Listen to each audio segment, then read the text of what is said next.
चालूच राहील. म्हणून आपला मृत्यू व्हायचा अगोदर हे सण यांचे नाव आणि आपल्या धर्माने आपल्याला काय सांगितलंय याचा शोध घ्या. कारण धर्म काय आहे? हिंदू मुस्लिम ख्रिश्चन हे धर्म नाही. धर्म माझी परमधर्म, स्वस्वरूपी राहणे हाच स्वधर्म, स्वतःला जाणणं हाच खरा धर्म आहे. आणि त्याच नाव आता हे सनातन आहे. अशी व्याख्या कोणी करत नाही, तुम्ही जबरदस्तरित्या समजून सांगितलं.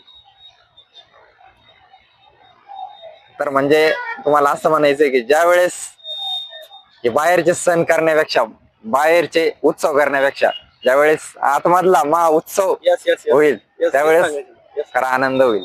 तेच सांगतोय मी.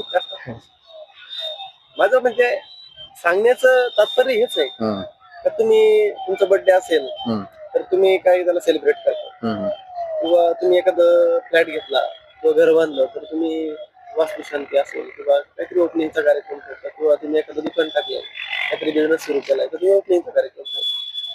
एका दिवसाचा तुमचा तो उत्साह असतो.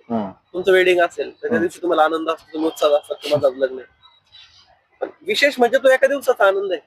काही काही लोक म्हणतात हा एक दिवस तू आता आनंद करून घे, खुश होऊन घे, इथून पुढे तुला आता तुझा जीवनाचा नरक सुरू होणार आहे. म्हणजे असे बरेच काही काही कमेंट लोक करत असतात.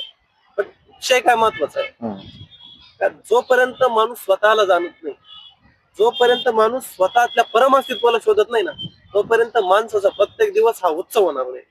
माणसाला या आनंदाकडून परमानंदाची अनुभूती जर जीवनात प्रत्येक दिवशी प्रत्येक क्षणाला यायची असेल ना, तर आतल्या उत्सवाचा शोध घेतला पाहिजे. कारण खरा देव, खरा उत्सव, खरा आनंद, खऱ्या सगळ्याच गोष्टी हे फक्त आतमध्येच आहे. बरोबर आहे. असा विषय सगळा. म्हणजे तुमचं असं म्हणणं आहे की बाहेरच्या गोष्टी शोधण्यापेक्षा पहिल्यांदा आतमध्ये वळा, त्यानंतर बाहेरच्या गोष्टी आपोआप येतील. Yes yes yes. कारण आतमध्ये जोपर्यंत जात, कारण हे कसं आहे माहिती का, हे सगळं जग हे आपण जन्माला आल्यानंतर आपल्याला या 5 ज्ञानेंद्रियांमुळे कळायला गेले. या जगाची सगळी माहिती 5 ज्ञानेंद्रियांनी आपल्याला दिलेली. आणि म्हणून आपण आहे ना एक जीवनशैली, एक अशी पद्धत बनवून टाकली की ही आपली जीवनशैली, म्हणजे लोकांनी ठरवलेली एक पद्धत आहे का हा या अशा पद्धतीची लाईफस्टाईल असली पाहिजे, अशा पद्धतीचं जीवन असलं पाहिजे. म्हणजे एक समाजाने आपल्याला एक जीवनाची कला सांगितली का असं जीवन असलं पाहिजे. पण असंही नसलं पाहिजे. का बरं माहिती का, तुम्ही याच्यापेक्षा